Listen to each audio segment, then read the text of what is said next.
এই মুসলমান, আপনি কি মারা যাবেন না এক সময়? যাবেন না? হয়তোবা কোনো গরমকালে আপনি মারা যাবেন, অথবা বর্ষাকালে মারা যাবেন। যেদিন আপনি মারা যাবেন, রূহটা যখন কবজ হবে, দেখবেন অনেক মানুষ ফেল ফেলায় তাকায় থাকে, কথা বলতে পারে না।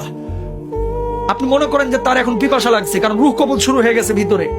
দুনিয়ার সবচেয়ে কঠিন সময় হচ্ছে এই সময়টা, যে সময়টা মানুষের রূহটা কবজ হবে। তখন আপনি যে এই যে মুখে পানিটা ঢেলে দেন, দেখবেন যে পানিটা গিলতে পর্যন্ত পারে না, ঠোঁটের দুই কিনারা দিয়ে ওই পানিটা বের হয়ে যায়। আল্লাহু আকবার। ঠিক ওই সময়টা আপনার স্ত্রী আপনার দিকে তাকিয়ে থাকে, আপনার ছেলে আপনার দিকে তাকিয়ে থাকে, আপনার মেয়ে আপনার দিকে তাকিয়ে থাকে, আপনিও কিন্তু তাদের দিকে তাকিয়ে থাকেন। অনেক কিছু বলতে চান কিন্তু বলতে পারেন না, কারণ আপনার ভিতরে যে জ্বালা তৈরি হয়েছে, এই চাঁদ আপনি ছাড়া আর কেউ বুঝতে পারে না, ঠিক কিনা? যখন মালাকুল মাউত রূহটা কবুল শুরু করে, মানুষজন যারা অপরাধী বারবার একটা কথা বলে, ও মালাকুল মাউত, এবারের মতো আমাকে ছেড়ে দাও, আমাকে নিও না, এবারের মতো তুমি আমাকে ছেড়ে দাও, আমাকে নিও না, আমাকে 10টা দিন সময় দাও, 2টা দিন সময় দাও। এই অবস্থায় আমি কবরে গেলে আমি জাহান্নামী হব, আমাকে মাফ করে দাও, আমার রূহটা এখন কবজ করো না। কিন্তু আমার আল্লাহ রাব্বুল আলামিন কি বলছেন? হাত্তা ইযা জাহাদাহুল মাউত ক্বালা রাব্বির জিউন লাআল্লি আ'মালা সালিহান ফীমা তারাকতু। আমার আল্লাহ রাব্বুল আলামিন বলছেন, এই দুনিয়ার মানুষ, তোর কি আমি 60 বছরের জীবন দেই নাই? তোর কি আমি 40 বছরের জীবন দেই নাই? তুই কেন তখন বুঝলি না? কেন সৎ কাজ করলি না? কেন তওবা করলি না? ও মুসলমান, এই রূহ কবজের সময় কষ্ট যন্ত্রণা আপনার আমার হবে না, এই গ্যারান্টি আপনারা দিয়েছে কে? যন্ত্রণা, আল্লাহর নবীর যখন রূহটা কবজ করা হচ্ছে, নবীজির কপালটা বারবার ঘেমে যাচ্ছে। আম্মা যারা আয়েশা বলতেছেন, ইয়া রাসূলুল্লাহ, আপনার কপালটা ঘেমে যাচ্ছে কেন? আল্লাহর নবী বলছে, আয়েশা, আমার বুকের উপরে যেন উহুদ পাহাড়টা চেপে ধরা হয়েছে। আল্লাহু আকবার। আল্লাহর নবীর যদি এই অবস্থা হয়, আপনার আবার অবস্থাটা কি হতে পারে? আপনি জানেন না, এই বাড়ি যাবে না আপনার সঙ্গে, গাড়ি যাবে না, কিচ্ছু যাবে না। আপনি মারা যাবেন, ব্লেড দিয়ে আপনার জামা কাপড়গুলো কেটে খাটিয়ার উপরে আপনাকে রেখে, সন্তান সন্ততি বা আত্মীয় স্বজন বন্ধু বান্ধব ঘর থেকে লাশটা বাইর করে ওই বারান্দায় রেখে দেবে, অথবা উঠানে রেখে দেবে। আপনার নাম ছিল আব্দুল কুদ্দুস, আব্দুর রহিম, সালমান, সাদমান, কত ভালো ভালো নাম। এখন কেউ আপনাকে নাম ধরে ডাকবে না, এখন আপনার নাম হয়ে গেছে লাশ।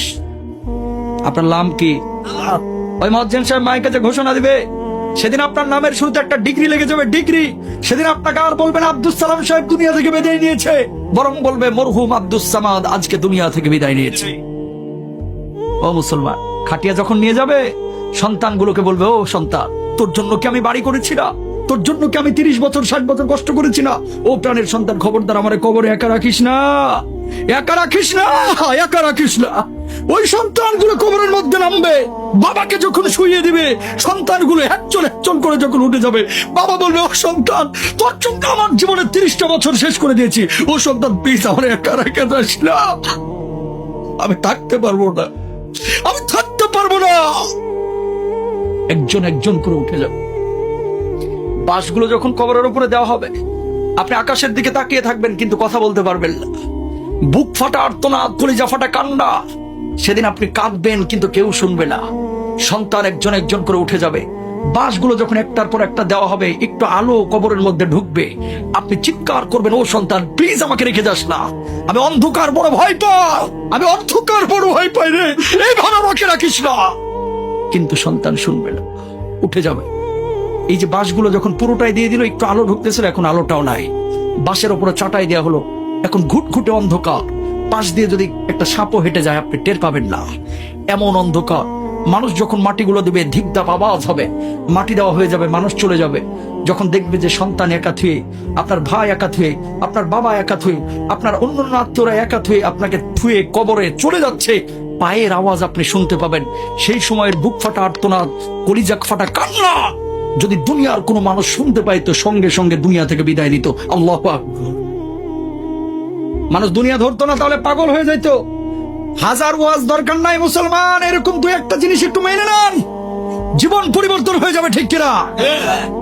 ওয়াজ তো জীবনে বহুত শুনেন, আমি অত ভালো বক্তা না, কিন্তু একটা উপদেশ দিলাম, খালি আখেরাতটাকে প্রাধান্য দেন, দুনিয়ার জন্য এত পাগল হয়েন না। মেনে নিলাম আপনি রাষ্ট্রপতি হয়েছেন, আপনি প্রেসিডেন্ট হয়েছেন, বাংলাদেশের জনক হয়েছেন, বাংলাদেশের মালিক আপনি হয়েছেন, আল্লাহরে আপনি পান নাই, কোনো লাভ আছে? কথা কয় না। আপনি বাংলাদেশের কিচ্ছু না, একজন রিকশাওয়ালা, একজন ফকির, কবরে গেছেন, আল্লাহরে আপনি পেয়ে গেছেন, আপনার চাইতে সফল মানুষ আর কেউ নাই। কথা বলেন। সুতরাং দুনিয়ার সব কিছু পাইলেন কিন্তু আল্লাহরে পাইলেন না, কিচ্ছু লাভ নাই। দুনিয়ার কিচ্ছু পাইলেন না কিন্তু আল্লাহরে পেয়ে গেছেন, আপনি দুনিয়ার বুকে সবচাইতে বড় সফল। ঠিক কিনা ভাইরা আমার?